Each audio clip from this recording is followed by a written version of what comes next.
नमस्कार, मैं हूं संजय शर्मा। आप देख रहे हैं 4 PM न्यूज नेटवर्क। महाराष्ट्र में चुनाव हो जाने चाहिए थे, हरियाणा के साथ चुनाव की घोषणा हो जानी चाहिए थी, मगर साहेब परेशान हैं। भारतीय जनता पार्टी परेशान है। महाराष्ट्र में हरियाणा की तरह डिब्बा गोल होता हुआ नजर आ रहा है। तो अगर कश्मीर, हरियाणा का जो हाल है, अगर महाराष्ट्र में भी वो हाल होता तो साहब की कुर्सी डोलने लगती। तो महाराष्ट्र के चुनाव नहीं कराए। महाराष्ट्र में बीएमसी जो सबसे मजबूत नगर पालिका है, उसका भी चुनाव नहीं कराया गया। आखिर बीजेपी इतनी परेशान क्यों है? और गोदी मीडिया के एंकर और एंकरनिया वो कह रहे हैं पापा जी गए और पापा जी ने युद्ध रुकवा दिया रूस और यूक्रेन का। चैनल अपने थंबनेल लगा रहे हैं कि मोदी जी पहुंचे, जेलेंस्की से मिले और रूस और यूक्रेन का युद्ध रुक गया। बलिहारी है इन चैनलों की। मणिपुर है 22 लाख की आबादी वाला, वहां तो साहब आज तक गई नहीं। मणिपुर का मान ही निकला मुंह से और युद्ध रुकवा दिया। जम्मू कश्मीर में 1.5 दर्जन लोग मर गए अभी शपथ लेने के बाद प्रधानमंत्री की। नॉर्मल आदमी नहीं, सेना के जवान मर गए, लेकिन प्रधानमंत्री जी चुप।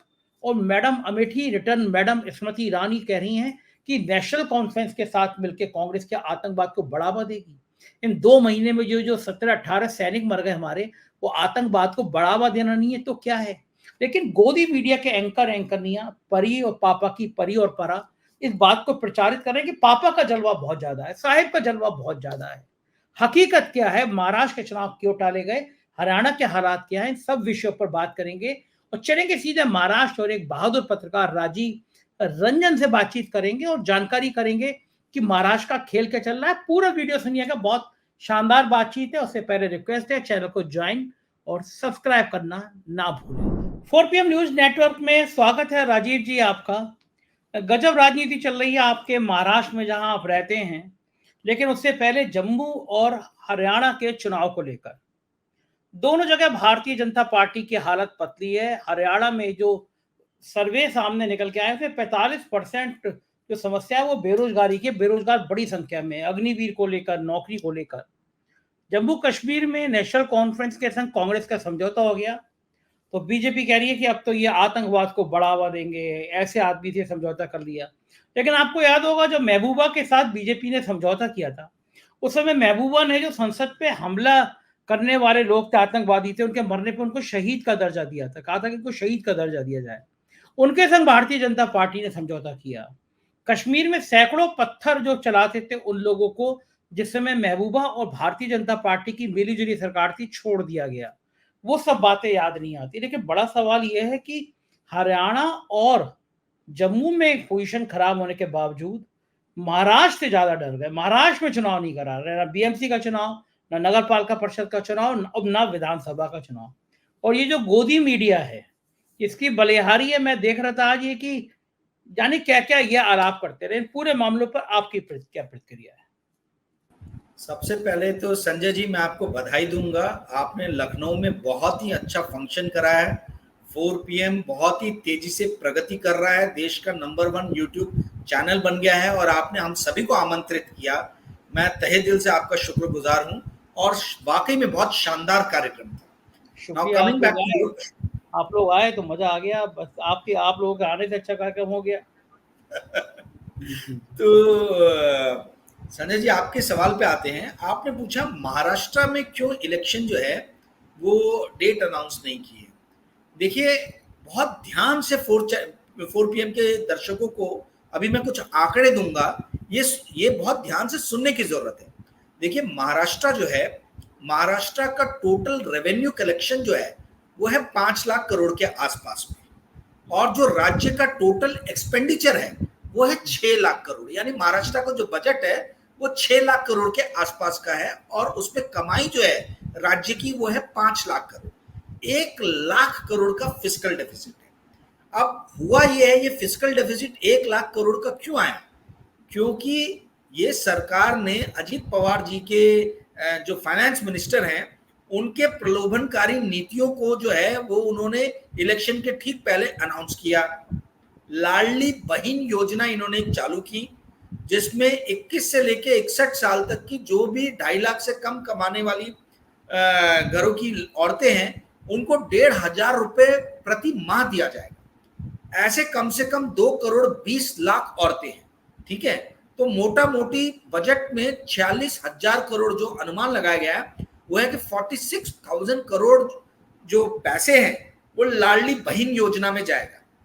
अब अगर बहन आ गई है तो भाव कहाँ रहेंगे? तो एक लाड़ता भाव योजना भी चालू की गई है, जिसमें नौजवान जो बेरोजगार युवा हैं, बच्चे हैं, उनको उनकी ट्रेनिंग पे 10,000 करोड़ रुपए खर्च किए जाएंगे। तो 46,000 प्लस 10,000 करोड़ यानी 56,000 करोड़ हो गए। उसके अलावा 40,000 करोड़ के आसपास में जो है वो बिजली फ्री दी जाएगी, ऐसा कहा गया। अभी जो है बिजली फ्री कर देंगे, माफ कर देंगे, ठीक है। तो आप ये समझिए 96,000 करोड़ का जो प्रेशर है वो महाराष्ट्र के बैलेंस शीट पे, गवर्नमेंट की बैलेंस शीट पे डाला गया है अजीत पवार द्वारा और ये सरकार द्वारा, जो महायुति की सरकार है। अब हुआ ये है कि इसका कुछ असर दिखा नहीं जनता में। जो इन्होंने सोचा था कि हम इतना खर्चा करेंगे पैसा या ऐसा हम आह्वान करेंगे तो उसका बहुत व्यापक असर होगा। तो 2 किस्तें तो आ गई हैं लाडली बहन योजना में, और लाड़त भाऊ योजना जो है वो भी अभी चालू है, ठीक है। तो उसका पर असर जो है वो डीप रूटेड गांव तक पहुंचा नहीं है। अब आप समझिए 6 लाख करोड़ का आपका खर्चा है और 5 लाख करोड़ की कमाई है। वो 96,000 करोड़ यानी लगभग 1 लाख करोड़ का जो अंतर है वो इनकी ये सब योजनाओं के कारण आया है। तो एक राज्य जिसके ऊपर में ऑलरेडी 8 लाख करोड़ का कर्जा है, आप समझिए, और हम ऐसे युग में रह रहे हैं जब इंटरेस्ट रेट ऊपर जा रहे हैं, इंटरेस्ट रेट नीचे नहीं जा रहे, तो राज्य जो है वो वैसी इंटरेस्ट रेट की मार से जो है वो मतलब एकदम घबराया हुआ है, डरा हुआ है। वहां पे ये they are trying to bribe the electorate. आप वोटों को खरीदने की कोशिश कर रहे हो, आपको ये समझ में आ गया। अच्छा, मजे की बात संजय जी, इस महाराष्ट्र का जो कृषि बजट है वो 35,000 करोड़ का है, और आप ये बहन योजना में 46,000 करोड़ दे रहे हो। यानी इनको ये समझ में आ गया कि वो राज्य जहां पर किसान आत्महत्या करते वो तो आपको वोट डालने नहीं वाले। इस राज्य में जहां पे पढ़े लिखे बच्चे बेरोजगार हो रहे हैं, जो अपनी आंखों के सामने देख रहे हैं कि हमारे महाराष्ट्र के सारे प्रोजेक्ट छीन छीन के गुजरात लेके जाया जा रहा है, वो तो आपको वोट डालेंगे नहीं। जो स्वाभिमानी महाराष्ट्रियन लोग हैं, उन्होंने देखा कि कैसे उनके राज्य के ऊपर में अत्याचार किया गया, कैसे उनके राज्य की जो पार्टियां हैं उसमें तोड़फोड़ की गई, नेताओं की बंडखोरी की गई। इससे जो स्वाभिमानी लोग हैं वो बहुत आहत है, तो वो तो आपको वोट देंगे नहीं। तो अब इनको लग रहा है आपको वोट मिलेगा कहां से भाई? तो वोट जो है उसके लिए इन्होंने ललित बहन योजना जो है वो इन्होंने चालू किया 46,000 करोड़ की। अब ये 46,000 करोड़ की योजना का कोई फायदा इनको नजर नहीं आ रहा, तो इसीलिए इन्होंने इसको डिले किया कि 2 किस्त तो आ गई और 1-2 किस्त आएगी, उसके बाद में हम सितंबर में अनाउंस कर देंगे कि नवंबर फर्स्ट वीक में हम आफ्टर दिवाली हम इलेक्शन कर रहे हैं, ठीक है। ये मुझे लग रहा है। दूसरा जो ट्रिक आपने मीडिया बोला, मीडिया भी इंपॉर्टेंट पार्ट है। देखिए, जैसे हमने लोकसभा इलेक्शन के पहले देखा, हर तरफ एक ही गूंज थी, एक प्रायोजित जो है एक कार्यक्रम रचा गया, एक व्यू रचा गया कि 400 पार, अब की 400 पार, यानी साइकोलॉजिकली जो है वो अपोजिशन पार्टीज को डिमोलिश करने की कोशिश की गई। इस बार भी जो है मुझे ऐसा लगता है कि ऐसा प्रायोजित जो है वो अभियान चलेगा कि शुरुआत में हमें दिखेगा कि ये जो कांग्रेस और उद्धव ठाकरे और शरद पवार जी का जो संघ बना है, इस संघ के ऊपर में महायुति जो है, महागठबंधन के ऊपर में महायुति जो है वो कमजोर पड़ रही है, गठबंधन भारी पड़ रहा है। पर उसके बाद जो है वो असली कार्यक्रम होगा। उसके बाद होगा कि he came, he saw, he conquered, विधि विनि विची। वो आए, उन्होंने देखा और उन्होंने जो है मोदी जी छा गए, मोदी जी छा गए, और कांग्रेस पार्टी और बाकी जो अपोजिशन है वो धराशायी, पूरा हवा का रुख बदल दिया मोदी जी ने। और इस तरीके से अब ऐसा लग रहा है कि महायुति जो है वो चुनाव जीतने के कगार पे है। संजय जी तैयार रहिएगा, यही स्ट्रैटेजी मेरे को दिख रही है और यही स्ट्रैटेजी होगी, और उसी की पूरी भूमिका जो है वो बांधी जा रही है। ऐसा दिखाया जाएगा कि मोदी जी आए, मोदी जी ने देखा, मोदी जी ने हवा का रुख बदल दिया, और मोदी जी ने जो है प्लेट में सजा के जो है वो महाराष्ट्र को जो है देवेंद्र फडणवीस और भाजपा के हवाले जो है उनके सपोर्ट कर दिया, और अब फिर से मोदी जी का कद जो है बहुत ज्यादा बढ़ गया। ये सारी की सारी जो है ना परियोजनाएं बनाई जा रही है। जनता को यही समझना है, देखो you should always learn from the past. जो पहले हुआ है वो घटनाओं से हमें सीख लेने की जरूरत है। और हमने देखा है कि इस तरीके के बहुत सारे प्रायोजित मीडिया द्वारा रचे गए युद्ध जो है, यानी आर्टिफिशियल युद्ध, ये हमने देखे हैं कि किस तरीके से रचे गए हैं और किस तरीके से जो इलेक्शन जो है वो हमारे दुबई में बैठे हुए नानाजी देशमुख के रिश्तेदार यशवंत देशमुख जी है ना, जो आके बोलेंगे कि भाजपा के जो है जहां जहां कैंडिडेट है वहां वहां भाजपा का पलड़ा भारी है, और जहां जहां उनके समर्थक दल है वहां थोड़ी स्थिति खराब है, पर मोदी जी आएंगे और मोदी जी हवा का रुख बदल देंगे। या प्रशांत किशोर पांडे उर्फ पाणे बाबा, ऐसे सीडो इंटेलेक्चुअल आएंगे और वो कुछ तो भी ऐसा बोलेंगे कि वाह मोदी जी आए और मोदी जी ने कमाल कर दिया, और मोदी जी के बराबर का तो कोई कदावर लीडर ही नहीं है। तो ये सारी चीजें व्यू रचना करने के लिए इनको समय चाहिए, और उसी के लिए इन्होंने डिले किया। आप इस बात को समझिए संजय भैया कि महाराष्ट्र जो है इस देश का सबसे ज्यादा जीडीपी में कंट्रीब्यूट करने वाला स्टेट है। महाराष्ट्र 13% इस देश की जीडीपी में कंट्रीब्यूट करता है। यदि आज भारत का GDP, nominal GDP 310 lakh crore या 320 लाख करोड़ के आसपास में है, तो 45 से 47 लाख करोड़ के आसपास में, 45 लाख करोड़ के आसपास में महाराष्ट्र कंट्रीब्यूट करता है। तो महाराष्ट्र को ये किसी भी तरीके से अपने हाथ से जाने नहीं देंगे। परंतु महाराष्ट्र के साथ जो बेईमानी हुई है पिछले 10 साल में, उसका हिसाब किताब तो यहाँ के स्वाभिमानी लोग लेंगे। मराठा प्राइड जागा हुआ है, ये मोदी जी को समझ में आ रहा है, भाजपा को समझ में आ रहा है, इसलिए वो इस युद्ध को डिले करने की कोशिश कर रही है। जी संजय जी। छोटी बात है राजीव जी, आपने तस्वीर बहुत बढ़िया खींची। मैं 2 दिन पहले देख रहा था कि आज तक पे प्रोग्राम शुरू हुआ देश का मिजाज, और प्रोग्राम शुरू हुआ कि अगर लोकसभा चुनाव के बाद, लोकसभा के चुनाव के नतीजों के बाद अब देश का माहौल क्या है, कि अगर अब चुनाव हो जाए लोकसभा के तो अब राहुल बनाम मोदी। मैं हैरान, ये तो कभी नहीं हुआ कि चुनाव हुए 3 महीने नहीं हुए और देश का मिजाज जानने निकल पड़े। तो आप अगर इसमें देश का थर्मामीटर नापेंगे तो ये होगा कि पिछले 3 महीने भी हुए भी नहीं है, लेकिन मोदी सरकार की सुपर सुपर बेइज्जती हो रही है। हर मामले में फेल हो गए हैं। जम्मू कश्मीर में 1.5 दर्जन घटनाएं हो चुकी हैं, 1.5 दर्जन सैनिक मारे जा चुके हैं। स्मृति ईरानी पूछ रही है कि वो नेशनल कॉन्फ्रेंस के संग आतंकवाद को बढ़ावा देंगे। इन मोहतरमा को, अमेठी रिटर्न को, स्मृति ईरानी को ये नहीं पता कि पिछले 2 महीने में 1.5 दर्जन 18-19 लोग सैनिक मर जाएं किसी राज्य में, सेना के। गोदी मीडिया दिखा नहीं रहा कितनी बड़ी घटना हुई है। 1 दर्जन से ज्यादा जगह पे हमले हुए हैं। कश्मीर कितना खौफनाक जगह में है। पहले तो घाटी में घटनाएं होती थी, अब जम्मू में भी हो गई हैं। तो अब आतंकवाद नजर नहीं आ रहा। तो मैं ये हैरान हुआ कि ये गोदी मीडिया आज तक पे चलना शुरू हुआ कि देश का मिजाज। मैंने कहा ये अभी लोकसभा चुनाव की बात क्यों हो रही है। थोड़ी देर बाद मेरी लाइट जली, दिखाया कि मोदी जी अगर चुनाव हो जाए तो एनडीए 8-9 सीटें ज्यादा जीत जाएगा। यानी 2 महीने में मोदी जी का कद बढ़ गया। 2 महीने में इतनी सुपर बेइज्जती किसी सरकार की नहीं हुई जितनी इस सरकार की हुई। एक के बाद एक बिल रखे गए। पहले वक्फ बोर्ड का रखा गया, फिर हम जैसे यूट्यूबर की जवान पे लगाम लगाने के लिए बिल लाया गया, फिर वो एंट्री की बड़े बड़े बुद्धिजीवियों की एंट्री बैकडोर से हो जाए, संघ के पोषित लोगों पे हो जाए, उस पर मुद्दा बवाल खत्म हो गया तो लेटरल एंट्री की बात खत्म करनी पड़ी। मतलब संसद में वो फर्जियत हुई, लेकिन आज तक कह रहा है कि भाई ग्राफ बढ़ गया। और बाद में जब आया तो युवा कि चुनाव हुआ तो एनडीए की सरकार बनेगी और बहुत ज्यादा तरीके से बनेगी। फिर मैंने नाबुका कुमार का एक भक्त में आगे आजकल चल रही है। मतलब इन चमचों में होड़ है, इन एंकरनियों में होड़ है कि कौन एंकर आगे निकलता है भक्ति काल में, या कौन एंकरनियां ज्यादा आगे निकलती हैं। बच्चे बच्चे में अपने पड़ोस में राजनीति निकल जाए। और मैं सारे दर्शकों से कहता हूं अगर मेरी बात गलत लगी तो चेक कर लीजिए। अपने यहाँ अड़ोस पड़ोस में बाजार में जाके पूछिए 10 लोगों से कि सरकार क्या विपक्ष का डराने के लिए ईडी और सीबीआई का इस्तेमाल कर रही है। 10 के 10 कहेंगे कि हाँ ये बात तो सही है कि सरकार जो ईडी सीबीआई इनकम टैक्स का बड़ा बेजा इस्तेमाल कर रही है, विपक्ष को डराने के लिए कर रही है। उनको छोड़ दीजिए, हम जैसे पत्रकारों के लिए कर रही है। कभी इनकम टैक्स से नोटिस है, कभी यूपी सरकार गवर्नमेंट को लिख रही है कि इनकी ईडी से जांच कराइए। मैंने तो कहा कि रॉ के लिए कुछ लोग बुला लो, और विदेशी इजराइल की एजेंसी मेरी जांच करने के लिए बुला लो। पता नहीं मैं कहा दाऊद इब्राहिम का भाई निकला हूं, तो मेरी तो जांच ऐसे हो रही है। तो राधिका कुमार जो है ना टाइम्स नाउ पे लिखती हैं, डू यू एग्री विद विपक्ष दैट ईडी सीबीआई मिसयूज्ड?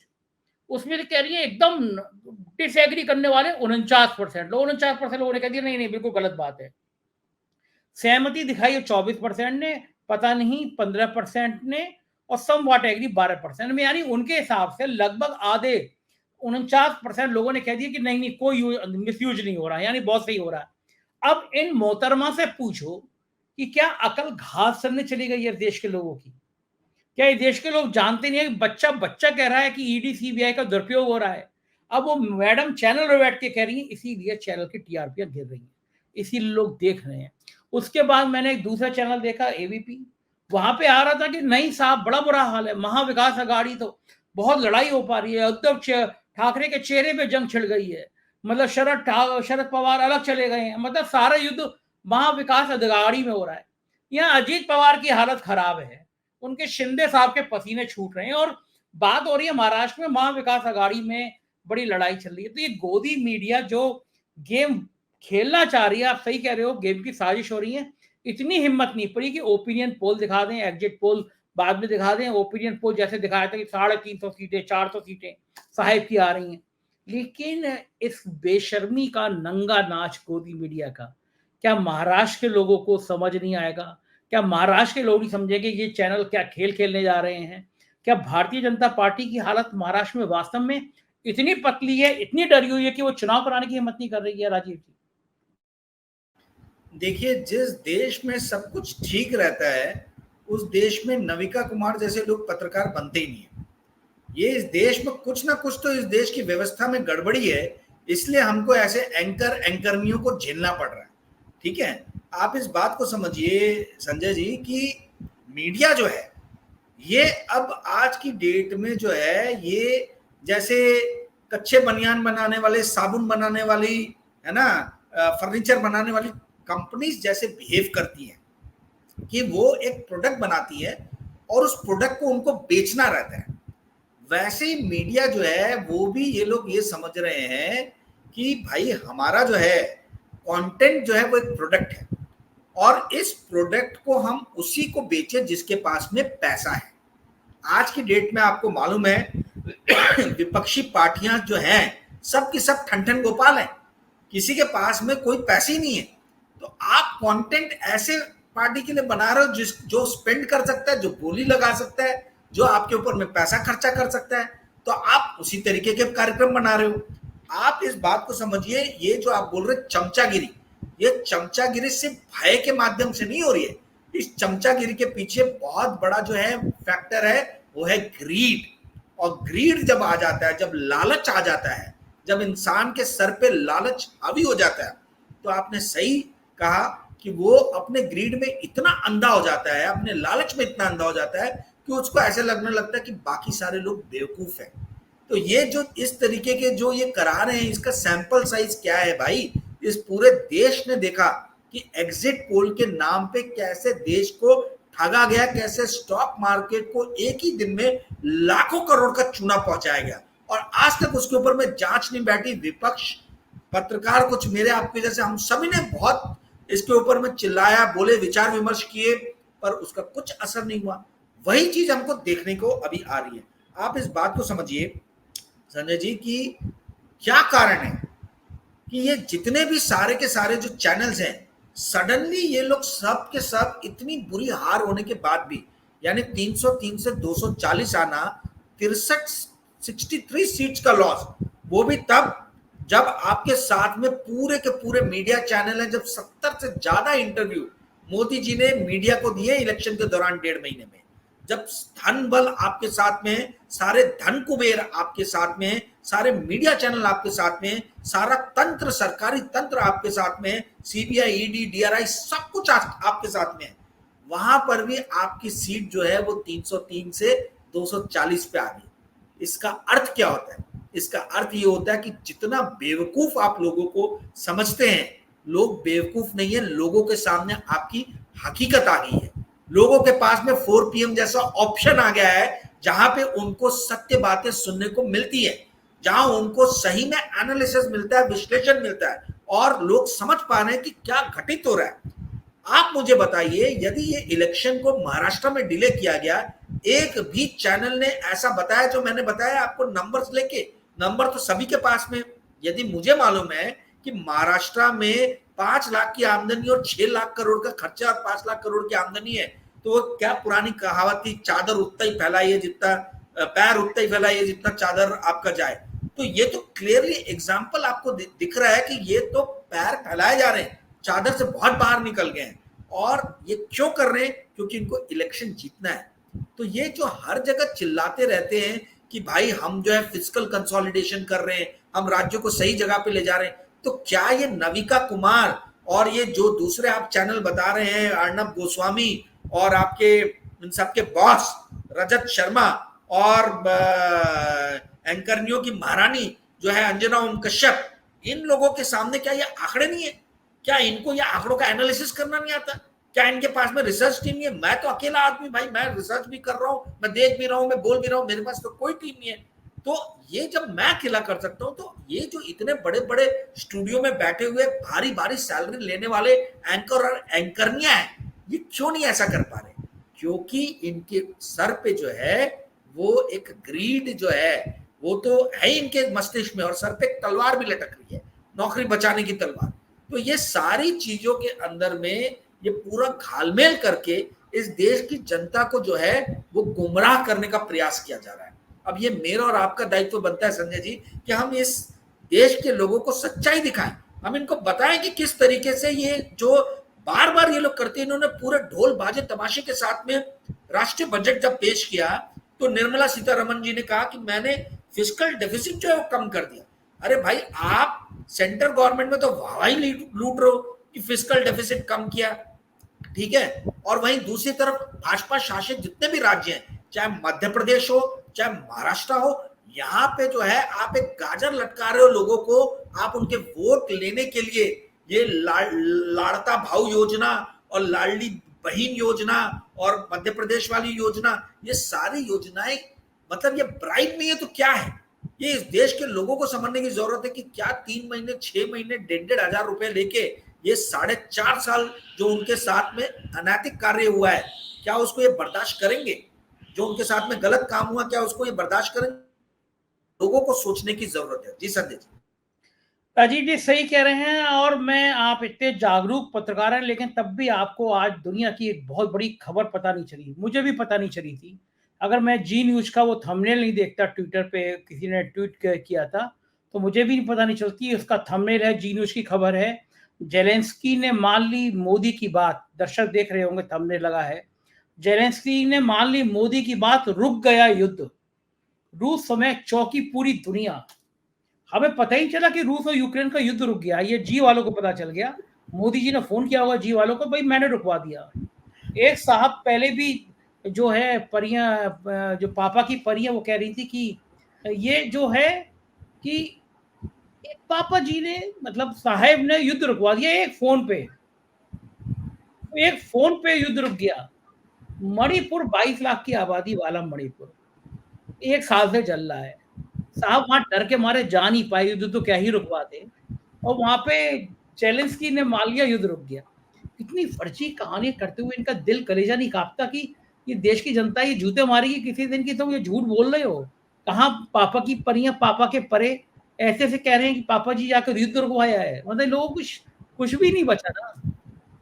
देखिए, मुझे ऐसा लगता है कि मोदी जी के सारे अरमान पूरे हो गए, सिर्फ उनका एक अरमान बाकी है, वो उनको नोबेल पीस प्राइज चाहिए। तो नोबेल पीस प्राइज की चाहत में जो है वो, अब आप उनकी जितनी भी हरकत है आप देखेंगे, अब उनको जो है वही एक चीज की जरूरत है कि भाई मुझे, उनकी एक ही आकांक्षा है, एक ही ख्वाहिश है कि मेरे को नोबेल पीस प्राइज मिलना चाहिए, बाकी सब हो गया है। तो उसके लिए वो अपने जो इनके चेले चपाटे हैं जो मीडिया में बैठे हैं, काश की भारत की मीडिया को देख के नोबेल पीस प्राइज डिसाइड करने वाली कमेटी जो है वो नोबेल प्राइज देती, तो शायद इनको जो है वो अभी तक नोबेल प्राइज मिल भी गया रहता है। ये कब से 1.5 साल से जो है 2022 मार्च में युद्ध शुरू हुआ था, वो तब से जो है फरवरी 2022 से शुरू हुआ था, 4-6 महीने बाद से ही युद्ध रुकवाने की जो है ये इस तरीके की जो है फर्जी फ्रॉड जो है ये कॉल्स हमको सुनने में आई है अलग अलग सोशल मीडिया प्लेटफॉर्म्स पे और मीडिया में। तो आप इस बात को समझिए कि मोदी जी की जो ख्वाहिश है कि मुझे नोबेल पीस प्राइज जीतना है, तो उसके उस वो भले जीते चाहे नहीं जीते, पर भारत में एक ऐसा माहौल बना देंगे कि मोदी जी जो है अब वो लीडर नहीं है, वो स्टेट्समैन है।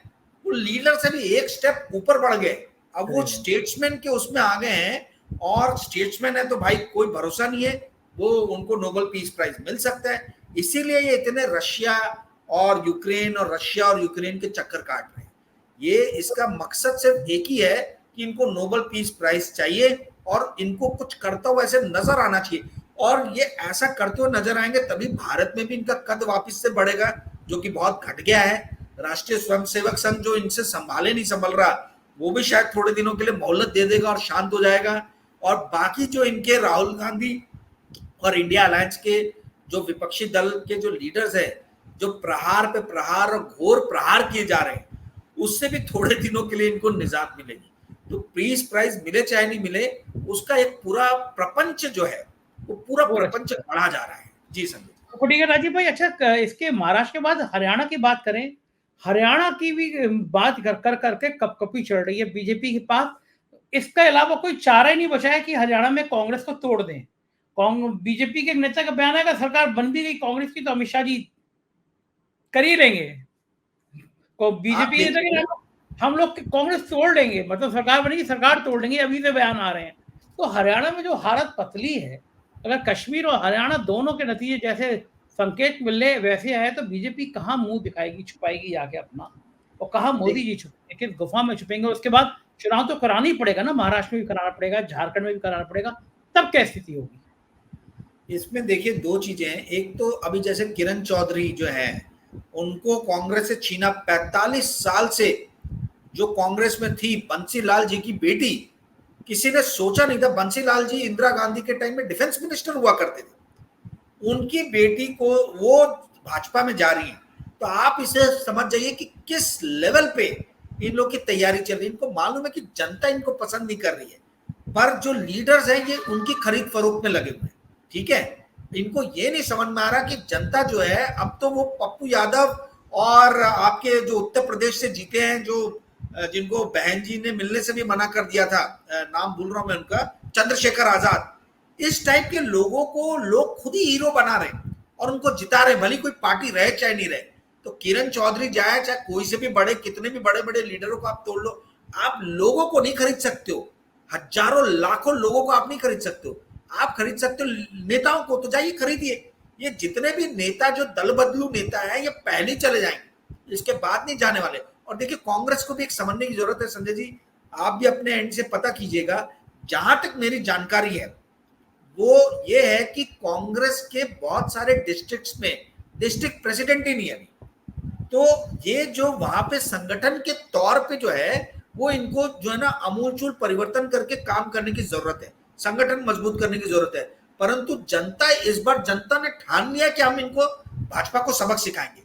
आप चाहे नवीन जिंदल तोड़ लो, आप चाहे किरण चौधरी को ले लो भाजपा में, आप देखो उनको पार्टी से तोड़ा और राज्यसभा दे दिया।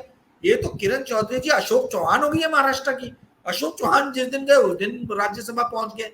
तो आप इस बात को समझिए कि बड़े बड़े लीडर जितने भी ये तोड़ना चाहे, हरियाणा की जनता ने ठान लिया है कि 10 साल जो जिस तरीके का कष्ट इन्होंने दिया, खासतौर पे किसानों को, उसका बदला तो ये लेंगे।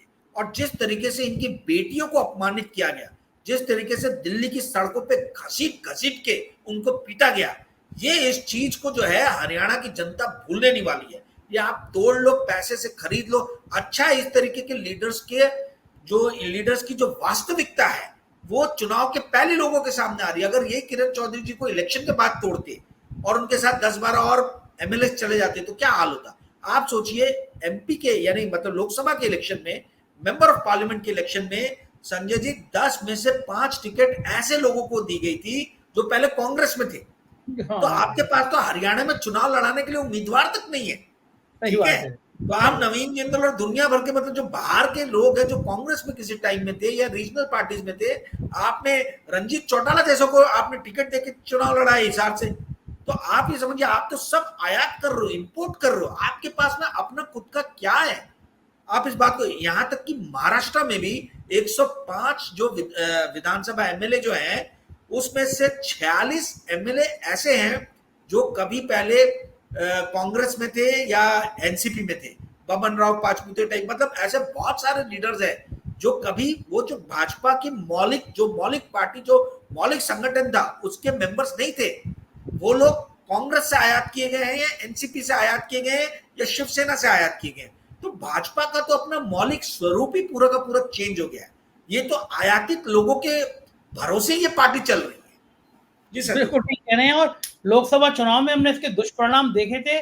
पार्टी का कार्यकर्ता घर बैठ गया था कि हम सालों से दरी बिछाएं हम, और माल कमाए कांग्रेस के नेता, वापस बुला ले बीजेपी में और मालामाल कर दें। और प्रधानमंत्री जी जिनके लिए कहते थे हजारों करोड़ के ये भ्रष्टाचार किया, वो बन जाए डिप्टी सीएम। मतलब कांग्रेस के भ्रष्ट लोगों की एक सूची बीजेपी के नेताओं के रूप में सामने आ गई थी। और शायद मुझे ये संघ में और बीजेपी के पुराने नेताओं में दर्द भी ये है कि कांग्रेस के सारे इन पे आरोप थे वो बीजेपी में क्यों दिए जा रहे हैं। हमारा कार्यकर्ता मायूस है। हरियाणा में ये देखने को भी मिल रहा है। बहुत बहुत शुक्रिया राजीव भाई, आपने समय दिया, अपना बातचीत करी। आभार, थैंक यू। तो ये थे राजीव रंजन जी, और आपने पूरी बातचीत सुनी। मुझे यकीन है ये बातचीत आपको पसंद आई होगी। अपनी राय से अवगत कराइएगा। चैनल को ज्वाइन और सब्सक्राइब करना ना भूलें। Thank you.